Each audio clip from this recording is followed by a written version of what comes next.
Mulai ya, bismillah. Assalamualaikum warahmatullahi wabarakatuh. Oke, ini yang berita yang parah banget sih. 400.000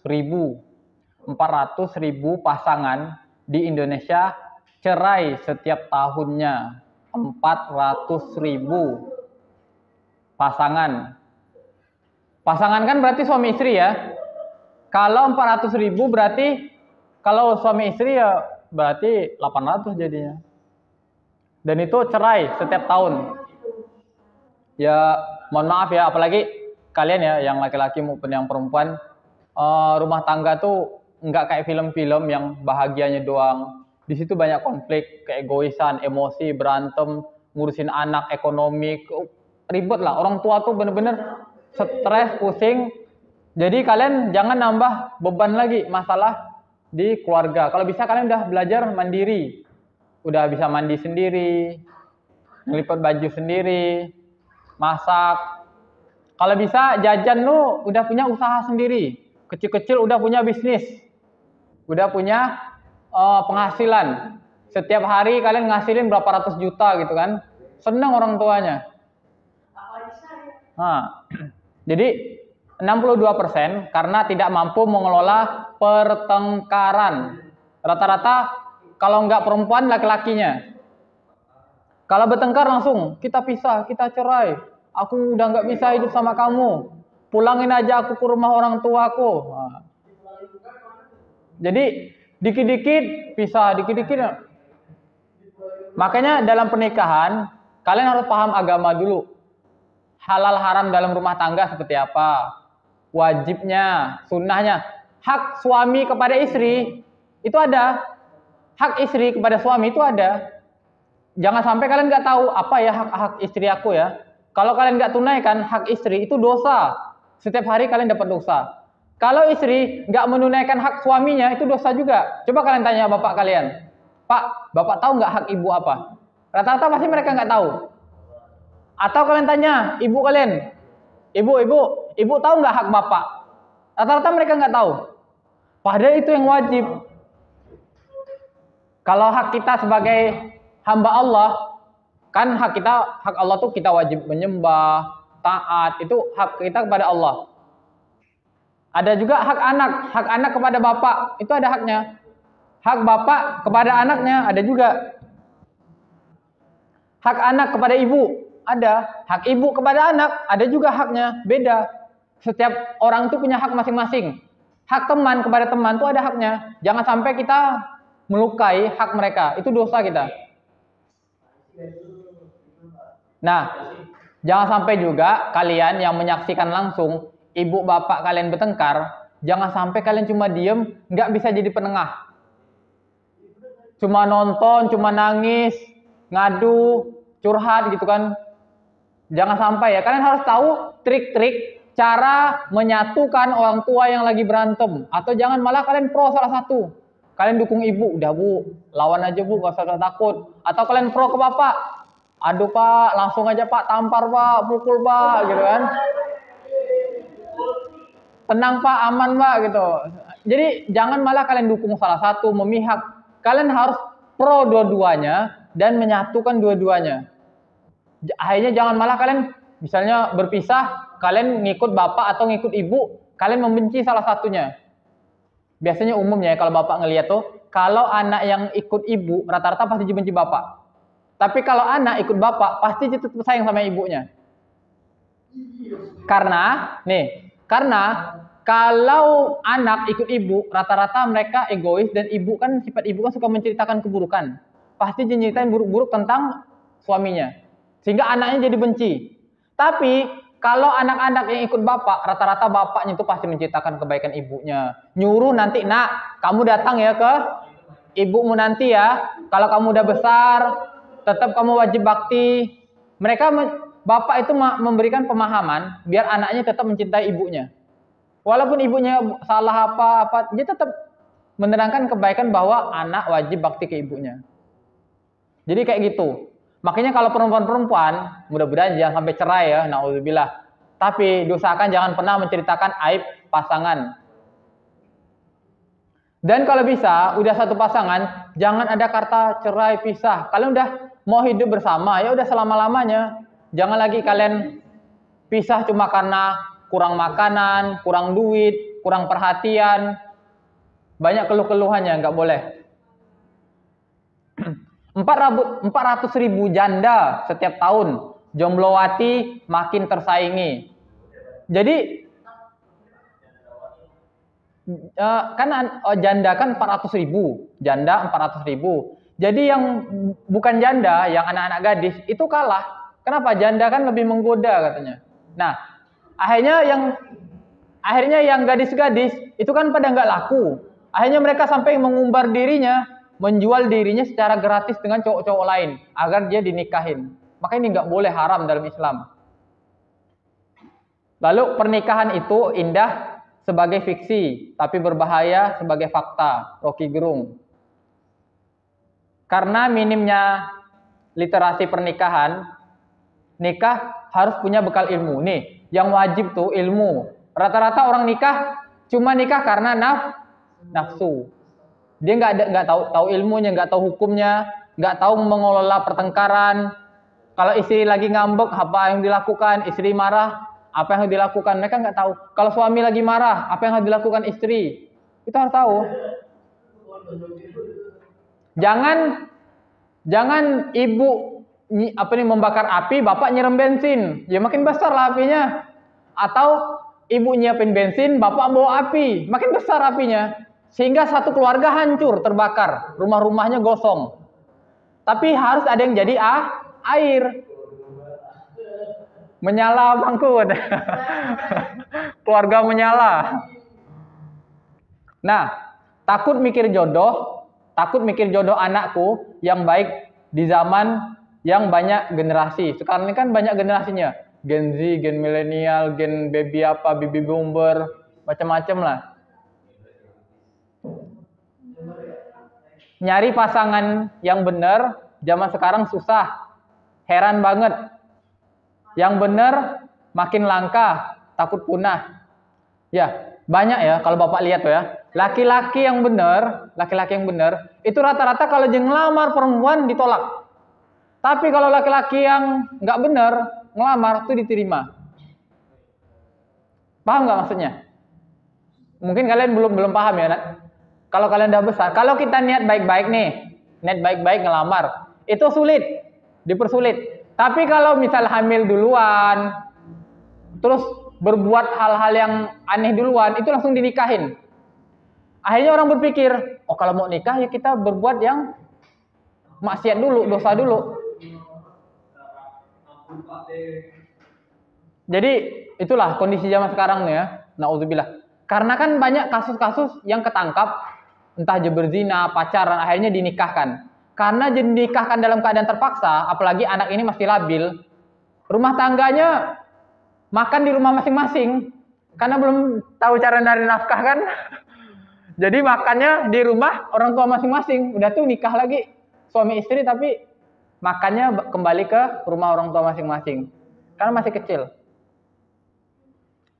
Makanya aku ragu bukan hanya pada pasangan, tapi pada sifat satu sama lain. Sehingga orang makin banyak takut buat nikah, takut buat berpasangan. Karena salah juga ya, maksudnya segala hal rumah tangga, orang sekarang tuh lagi berantem di syuting. Nih aku lagi dipukul, lihat nih bengkak.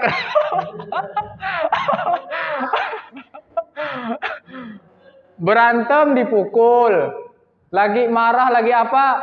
Dipukul. Orang lagi makan, di video orang apa-apa semua direkam gitu kan. Jadi orang makin takut ya. Seharusnya aib-aib rumah tangga tuh nggak boleh ya, nggak boleh disebar umum. Apalagi kalau kayak gini kan bikin orang tuh takut. Berita-berita sekarang kan suami membunuh istri, istri berselingkuh, suami begini, oh anaknya telah membunuh orang tuanya. Intinya dibuat berita-berita yang mengerikan sehingga orang tuh takut. untuk berumah tangga, untuk berkeluarga, untuk punya anak. Dibuat orang tuh kayak dunia ini akan hancur. Sebenarnya dari zaman dulu tuh ada hal kayak gitu tuh ada. Cuma zaman dulu tidak ada sosial media sehingga orang nggak ada ketakutan. Bahkan orang zaman dulu nikah tuh umur 12 tahun, 13 tahun nikah. Langgeng kan? Langgeng sampai punya anak, punya cucu. Mereka nikah tuh umur 12 tahun. 12 tahun tuh apa? SD apa SMP? Ya, SD, tamat SD langsung nikah. Kalau sekolah, kalau nggak sekolah ya udah langsung nikah. Dan nikahnya tanpa cari jodoh apa, langsung datang laki-laki ngelamar langsung dinikahin, anaknya patuh, nggak pernah nolak. Dan langgeng sampai punya anak, punya cucu. Sedangkan zaman sekarang, aku perlu mengenal kamu dulu ya, setahun, 2 tahun, 3 tahun. Akhirnya nggak jadi nikah juga. Didatangin cowok, aku mau nikah sama kamu, aku mau tahu dulu kamu tuh kayak gimana, kenalan. Akhirnya dia pacaran 3 tahun, 5 tahun, nikahnya cuma 2 bulan cerai. Banyak tuh kasus kayak gitu. Karena pas dia pacaran dia nggak nunjukin sifat aslinya, karena mereka belum tinggal satu rumah. Kalau tinggal satu rumah itu ketahuan sifat aslinya perempuan, sifat aslinya laki-laki. Ketika mereka tanpa make up, tanpa pewangi, tanpa baju yang bagus, terus setiap hari itu ketemu terus, ketahuan sifat jeleknya kayak gimana. Itu rata-rata kalau orang nggak kuat mentalnya. Makanya kalau kita nikah sama orang, terima yang baik dari dia maupun yang buruk dari dia. Kekurangannya pun harus kita terima. Kita bilang kan, aku mencintaimu, menyayangimu. Cinta dan sayang itu nggak cuma lihat fisiknya, hartanya, tapi juga kekurangannya. Kekurangannya dalam sifat.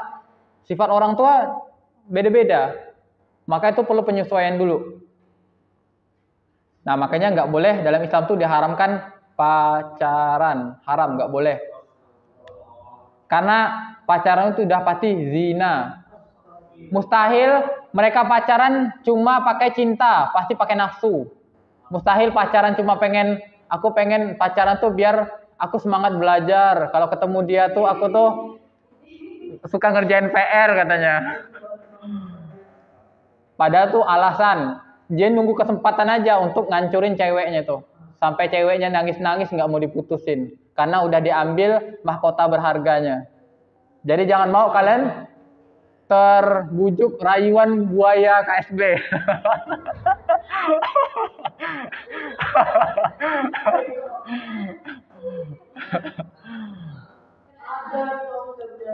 Kesian buaya-buaya di taman buaya. Karena banyak teman-temannya yang berkeliaran. Oke, lanjut. Mungkin aku salah satunya yang sudah tidak ingin pernikahan dan punya anak. Nah, sampai-sampai netizen tuh komen kayak gitu. Dia nggak mau nikah dan nggak mau punya anak. Kalau orang nggak nikah nggak punya anak, hancur nggak bumi ini? Kiamat lah. Orang nggak mau punya anak, punah lah.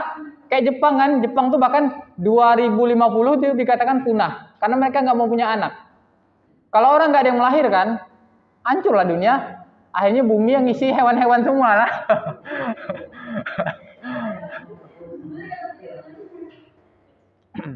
Lalu kata netizen lagi, mungkin pendidikan pranikah itu harus masuk kurikulum SMA atau paket C, mulai dari pengelolaan, kesepakatan keuangan, keluarga, parenting yang baik, menyikapi lingkungan yang toksik, kesehatan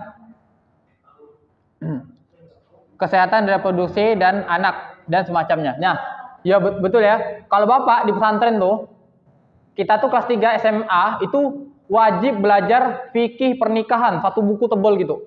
Itu ngafalin dalilnya, syarat sahnya, syarat sunnahnya, hukum-hukum dalam pernikahan, hukum dalam keluarga, hukum dengan mertua, hukum dengan tetangga. Itu diatur semua sebelum kita lulus. Syarat mau lulus kelas 3, lulus dari pondok, itu harus hafal dulu tentang rukun-rukun pernikahan. Kalau dia nggak hafal, nggak boleh. Karena kita nggak tahu, dari tamat SMA langsung mau nikah, aja tahu dulu hukum-hukumnya. Begitu juga kalian harus belajar. Dengerin kajian-kajian pernikahan. Kalian kan di rumah putar YouTube gitu kan. Nonton apa nak? Nonton ini bu, kajian pernikahan keluarga sakinah mawaddah warahmah masuk surga bersama-sama semuanya gitu kan. Seneng kan orang tua, masya Allah, ikut nak nonton. Nah, nonton sama orang tuanya. Jadi memang toksik ya. Kalau rumah tangga sekarang kalian yang berita viral tuh, mereka suami istri itu manggilnya bukan sayang beb, binatang. Jadi manggil tuh bukan lagi manusia, guguk, dia manggil istrinya kayak gitu. Istrinya juga tuh manggil anaknya binatang juga. Jadi keluarganya keluarga toksik.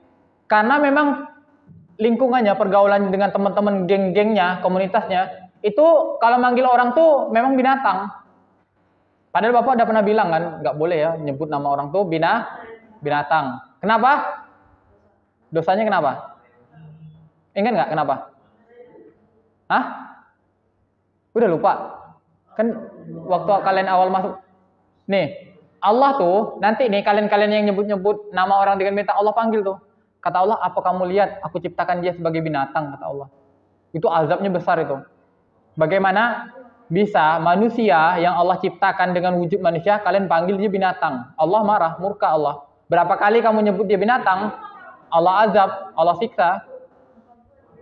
Jadi nggak boleh ya, manggil binatang, kutu, monyet, semut, atau binatang-binatang apalah. Harusnya kalian marah, bukan malah ketawa tuh diam. Nyet. Harusnya kalian, saya bukan binatang gitu kan.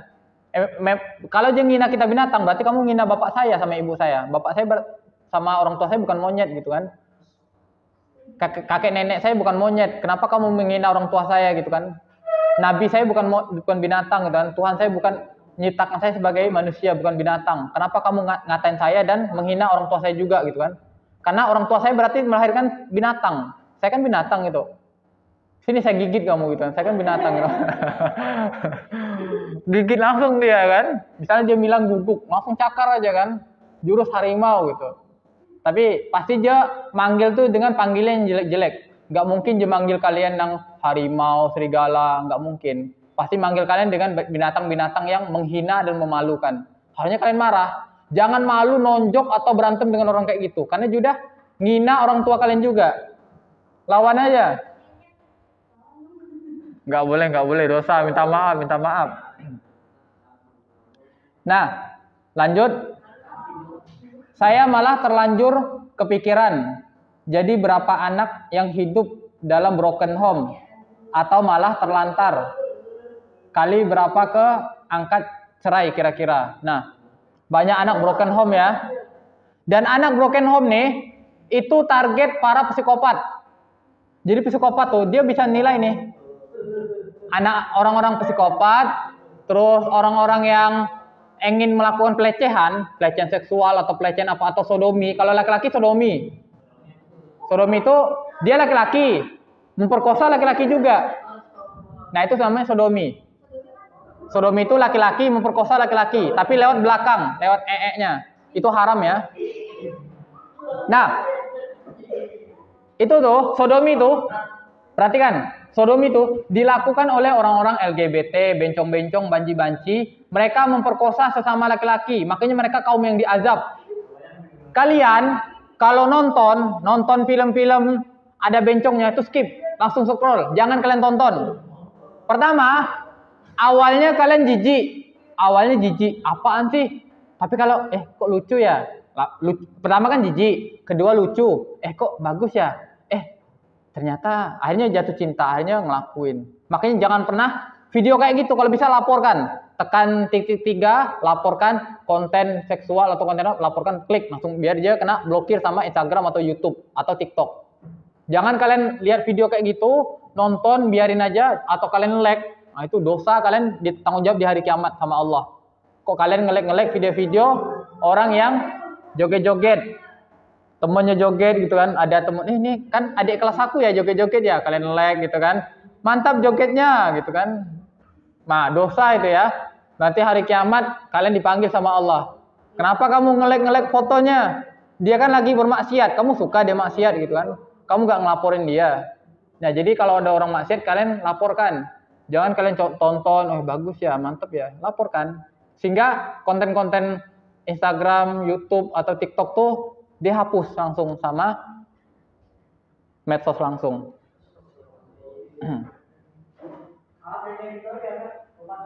Apalagi cowok ya, kalau joget ya, screenshot kirim ke bapak kan. Nah, biar bapak suruh joget jadi sini kan. Laki-laki kok joget itu memalukan ya.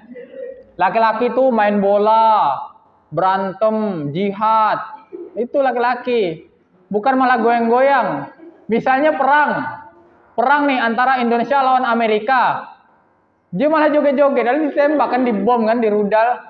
Perang toh jantan, siap, maju, perang gitu.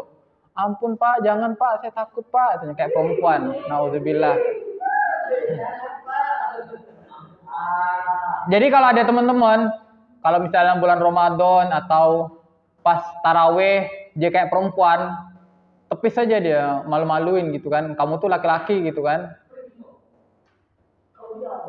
Bapakmu tuh lahirin kamu tuh laki-laki sama ibumu gitu kan. Kenapa kamu kayak perempuan tingkah lakunya gitu. Kalau saya gagal, semoga anak saya kelak bisa beruntung dalam hal pasangan, bisa diratukan. Nih ya, kalau perempuan, terutama perempuan, karena perempuan yang sering terzolimi, kena KDRT, kena ceraikan, kan kesian, apalagi anak. Carilah laki-laki yang sholat 5 waktu. Kepada Allah aja dia taat, sholat aja dijaga, apalagi kalian. Lebih dijaga dan disayangi sama dia.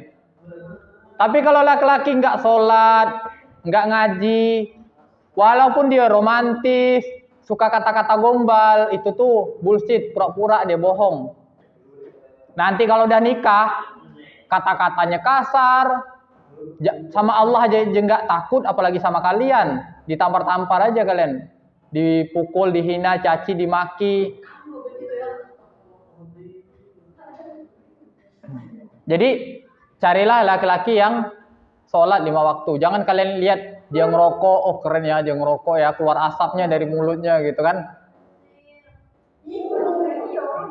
Apalagi yang pakai kalung-kalung yang ada vape, ada apa tuh di kalungnya tuh? Yang Ikhwan.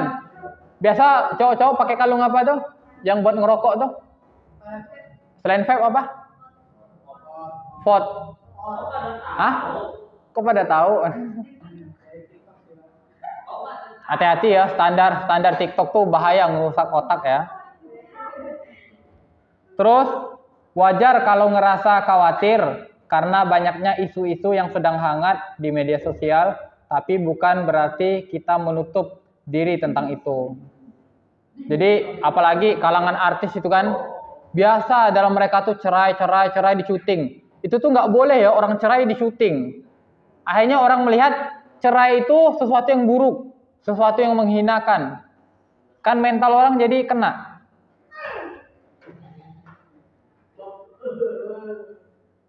Ya, semoga kita dijauhkanlah dari hal-hal kayak gini. Kalian banyak-banyak doa, mohon kepada Allah, ya Allah, mudah-mudahan keluargaku sakinah, mawaddah warahmah. Dalam sholat tuh doain bapak ibu kalian. Jangan cuma doain pasangan kalian, doain diri kalian sendiri, tapi doakan orang tua, kakek nenek yang udah dalam kubur, doakan. Jangan lupa kirimkan doa untuk mereka. Kesian mereka sekarang lagi dijaga oleh 2 malaikat. Kalau banyak dosanya, mereka diazab terus. Kalau dia banyak pahalanya, alhamdulillah, semoga kita tambahkan lagi kebaikannya. Ya, mungkin itu dulu soal kabar